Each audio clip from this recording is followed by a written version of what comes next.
Hey guys, welcome back to The Sims 3. I'm assuming this is generations focused again. I can't really remember exactly. Well, it's kind of seasons as well. We got Billy here presiding over the royal court, or about to. Which is a thing kids can do on the dining room table, the chairs. He dresses up like a king and some imaginary music plays, kind of like when they were pretending to be pirates in the treehouse. There was some music that played there. This is neat though, I like that they added this stuff. That little alien dude is so lucky to be chomping on lobster. You better appreciate it, kid. Now they gotta do their homework, and a thing to note is this is post-commentary, because for the remainder of this series, which is not many more parts, like 3 more parts after this, I think, I basically binge played this game like 2 to 5 hour sessions at a time, and then spliced the footage down to 20 and 30 minute increments, just cutting out all the extraneous stuff and just kind of like a highlight reel. And that's kind of for my own sanity, because this has been getting very hard to commentate. If you watched the last episode, you'd kind of understand why, I suppose. Random police officer, I don't even remember that. Probably because it wasn't important. Yeah, this cut here is because I found the host a tea party option in the imaginary doll. Which is kind of neat, because some of this stuff I don't think I really messed with that much. Or if I did, it was once ever, and I forget what it all is. So I think I left this in because I thought it was a neat interaction that they included. I expected him to just be up here hosting an imaginary tea party. But then he runs off. Yeah, I was like, what the heck? And then I saw prepared juice. I just thought that was cool that they go to the fridge and actually get real food to have their little tea party. Which, I don't know. They really just expanded the child stuff once again. But this will be the last of the child stuff. This episode, they're going to grow up into teenagers. And then next episode is going to be all teenage years, just spliced. Huge highlight reel. Then it's the senior year crap where you just kind of lose your mind like an old man. And then we finally dip into Island Paradise just for a little bit. That is the remainder of this series as it goes right now, I guess. If I do more after that, it would probably be a personal challenge of some kind. But oh yeah, he wanted a wish because both him and his brother have the good trait. So they frequently get the wish to donate to charity. So I was like, all right, why not? We have a ton of money between the two of them being like near maximum career. I think she's about to max out her career. This episode or next? I can't remember. But yeah, it's just one of those things where this game, if you try to commentate every little interaction, it just quickly becomes stale. So, in my mind, we did enough of that, and now it's time to just kind of highlight reel it. The problem is, watching on this little preview window that I'm looking at it, everything is so tiny. It's like watching this video on a cell phone screen. Ah yes, and more kicking on the soccer goal. But see, this is what I like about post-commentary. I've had to resort to post-commentary in some of the previous episodes. Little did you know.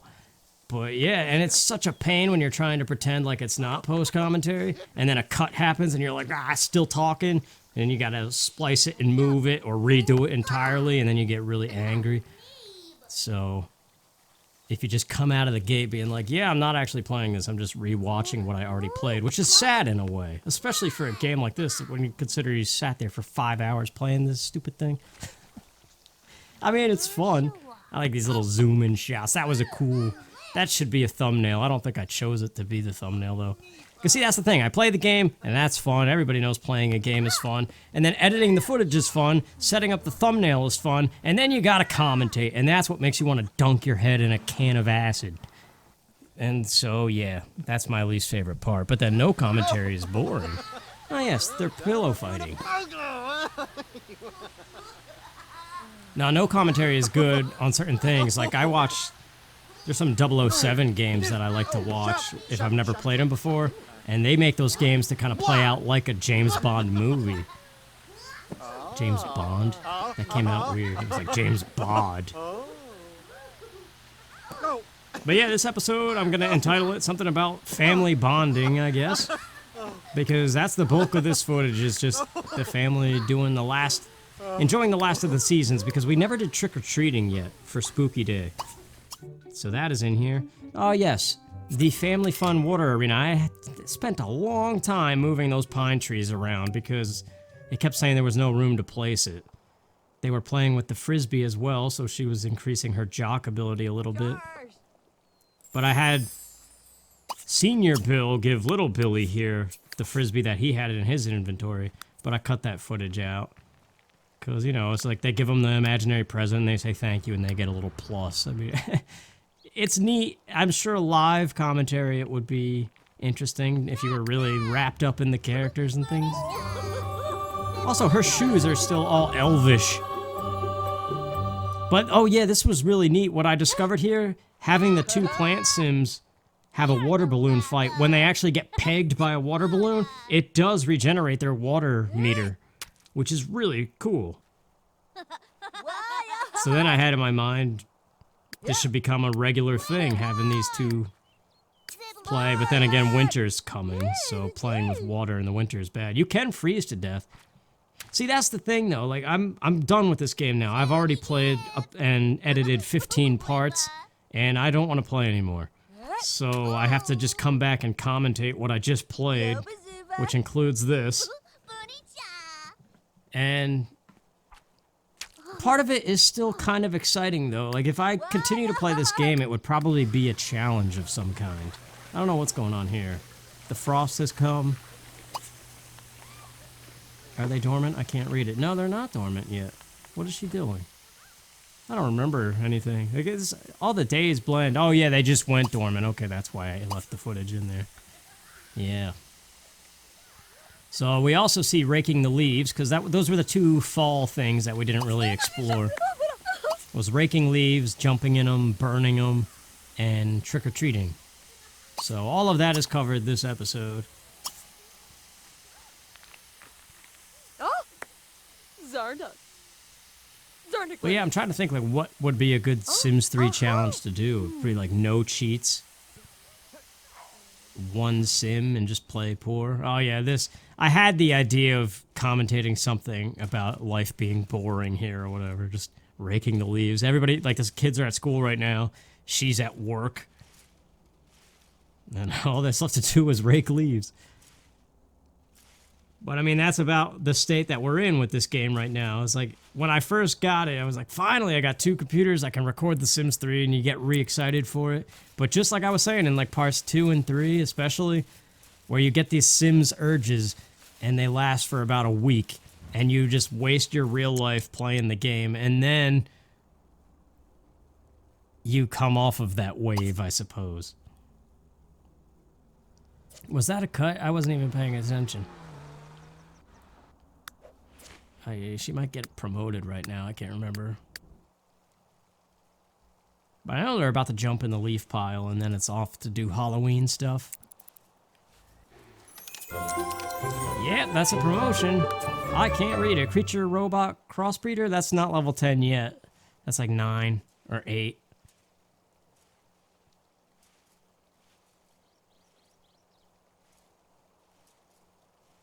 But yeah, that's just how this game goes. It's really fun when you're playing it and getting wrapped up in it, and you don't realize how much time you waste doing it. And eventually you come out of it, thank God, because if you didn't, that would be terrible. But yeah, there's no future in continuing this series.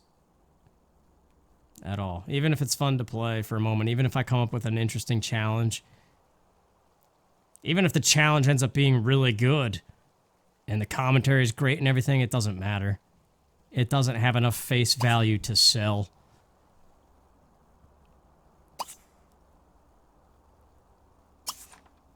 And yeah, I think this is a very unique Let's Play for me.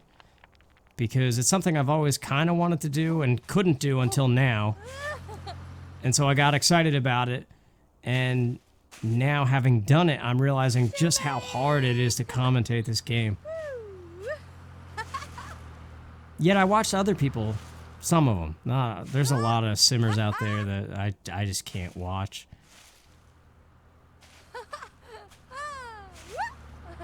It's really just LGR. Like, he makes his stuff hilarious. He just does these, like, singular 40-minute episodes and just goes nuts and does goofy things. And then it's done, and he never goes back to it unless he, like, does another expansion pack. Oh, yes, field trips. They've been going on throughout this whole thing, too. I think it just makes the school day a little bit longer, and they usually come home with a souvenir of some kind that you could then just sell. Yeah, more boringness. That's what that cut was. It's just emphasis on the leaves. Jumping in them, though, makes you... Oh, yeah, it already happened with her. With a plant sim, you gotta really be careful, because both water and hygiene, look at how fast it depletes. And I can't remember. I know mermaids, if their water need depletes, they die of dehydration. But I don't know. I think plant sims might just lose their plant sim ability, or they might die. I don't know. Or maybe they just get a negative moodlet and nothing bad happens at all. But there's the final thing you could do with a leaf pile, is set it on fire. I would imagine you gotta be careful where you do that, because it is probably possible to light your house on fire.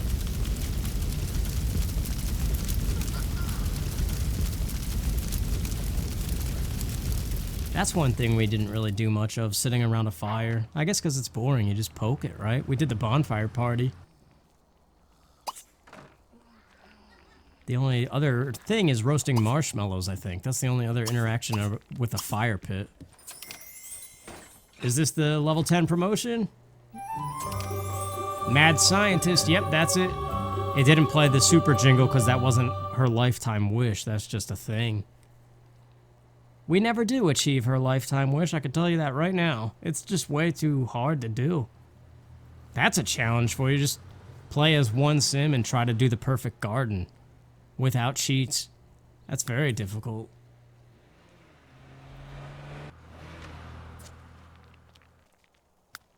But I honestly don't even know what I would do if I did. Oh, it's time for trick-or-treating, that's what this is. So I was waiting for the change into costume thing, which only appears on Spooky Day. And for this guy, we made him be a pirate. And then the alien, I wasn't very creative with at all. It's interesting, though. There's like 2 or 3 full menus of costumes you could change into there. But the trick-or-treating is very cumbersome, as with almost everything in The Sims 3. Anything that pertains to going out in public.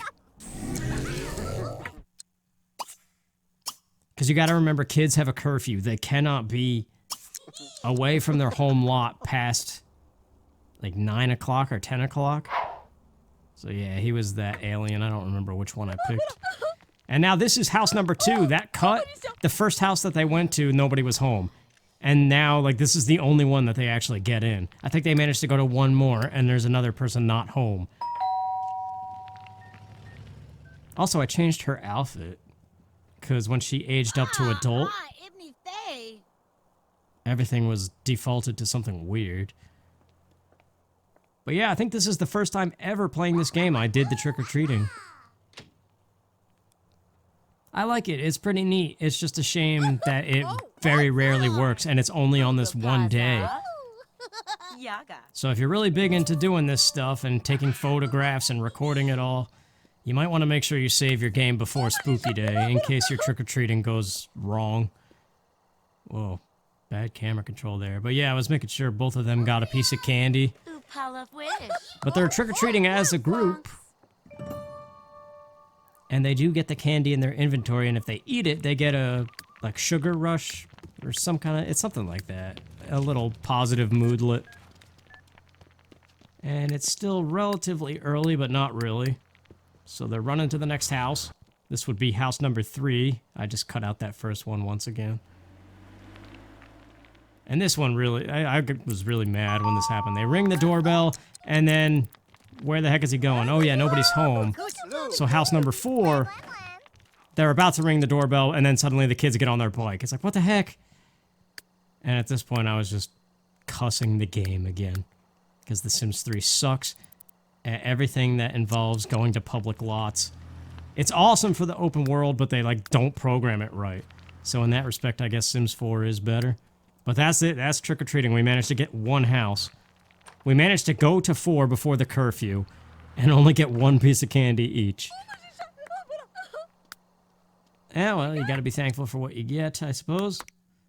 Oh, yes, and then, prior to this, What's-Her-Face had 1,000,000 pumpkins in her inventory, because every time you carve a pumpkin, you get seeds, and I had her plant one, and so all this time she's been tending the garden, she's been getting more pumpkins. So I had her give a gift as a social interaction to everybody in the family, so each person had one pumpkin, and then I tried to get them to carve it together, but it's not a group activity. So we just have to individually click. Let's see. I think I did one of each. Did evil, traditional. 1, 2, 3, 4, 5. So which one didn't I do?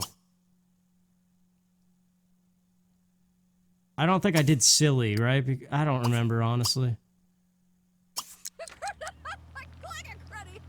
Because we already carved the pumpkins last year. In university, was it? Or no, it must have been back here. I don't remember. But I know whatever I clicked on, that means for this Let's Play series, we've seen every possible jack-o'-lantern. Which is neat. And it annoyed me that he went behind the trash can. Stupid pathfinding. I get it. It's just a rigid computer game. Everybody needs space, but... yeah, I don't know. This kind of stuff feels good when you're playing it, I suppose. It's a very girly thing, though, isn't it? Just playing pretend family. I guess because it just reminds me of dollhouses, and you traditionally think of that as a girl's activity, a young girl's activity. And I mean, if you look up the Sims videos, Let's Players that cover it are usually girls. Not always. Oh yeah, there's a whole bunch of spoiled food because prior to this I threw a feast party, and that was unique. I should have left it in, but everybody just came with food. A lot of it was snack, like you could see the onion rings that were over there.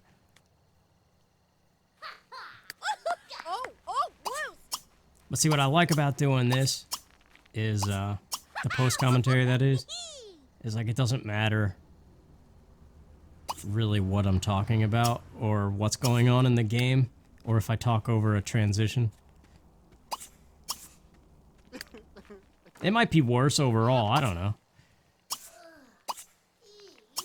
Yeah, just getting everybody to clean things up. I think those leaves are dirty too. I remember every time they go by the soccer goal or the fishing pond, they start getting a moodlet that everything stinks around them. And for a long time, I couldn't figure out what the heck. I thought they maybe buried spoiled food in the sandbox, so I sold the sandbox at one point. And then I realized it was just the leaves from fall were rotting. But yeah, I made this a little walkway. They don't last very long. When winter hits, they just auto-crush. The cat one is cool. I like the cat. I don't know. I don't think it's really that much different than live commentary. Because either way, I'd be like, oh yeah, that's pretty cool. Look at that right there. That cat one's cool. You know, saying stupid crap that I've already said. That one is really stupid. I think that's the ghost one. It doesn't look like a ghost, though. Like, unless it's one of those weird ghosts from, oh yeah, it's already winter and they're playing with the frisbee again. But what's I talking about? The ghost quill from Ukulele. That's what it looks like. Whoa, whoa. Hey, got a raise. How about that? It's interesting how the pool doesn't freeze over, but ponds do. And there you go, just like that. We're done with the kids' stuff. We didn't explore everything fully. We didn't really do much with the imaginary friend, but a little bit of that comes later. But it's time for the teenage years, which I also boosted up to maximum. I think it's like 14 days. I gave him natural cook, yeah, which I came to regret later. But it doesn't matter because I also like the music when they become a teenager. It's the rock and roll thing. But yeah, simultaneous birthdays going on here. And of course we go into Create a Sim and edit their outfits and everything. And I, once again, of course, cut that out to just the final product.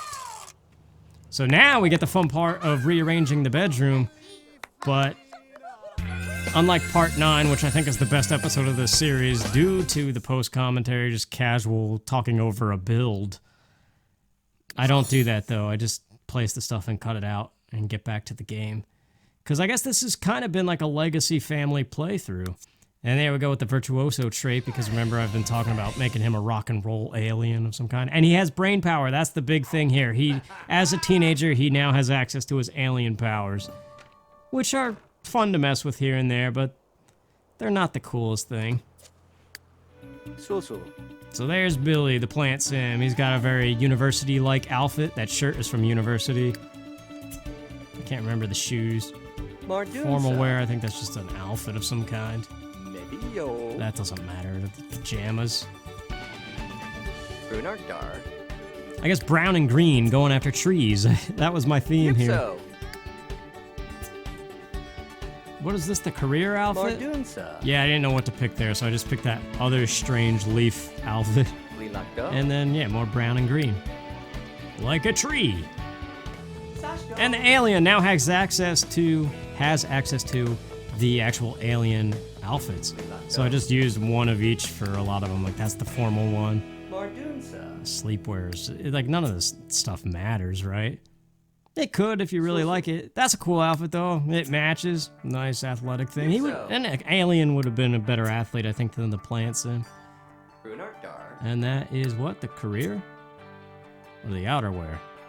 Oh, that should have been the outerwear. Oh, well. I think it is when he actually ages up to young adult. But that's getting ahead of things. We're not there yet. That might actually be next episode. Or the one after that. I can't remember. But there we go. Now it's just a little sampling of the alien powers, which is not much. Not this episode, anyway. I mean, there really isn't much that they can do. They can bio-boost or bio-drain, and it lasts for no time at all.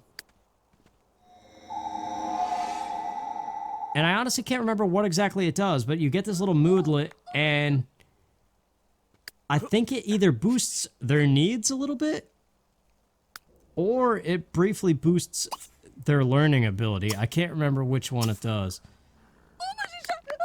And so, unsure is why I told him to quick go read the book. Oh, and now that triggers the university llama, apparently. Which is weird, because they can't go to university yet. You have to be a young adult. But they can take the aptitude test. And we will see more on that, I think, next episode. Because we're coming up on the end here. And there you go. It improves... Cooking improved to level 3 because of the child oven. Which I cheated, but it's the same with the xylophone and stuff, too. Everything that we did as a toddler and a kid that built skills starts you at level 3. So thanks for watching. See you next time.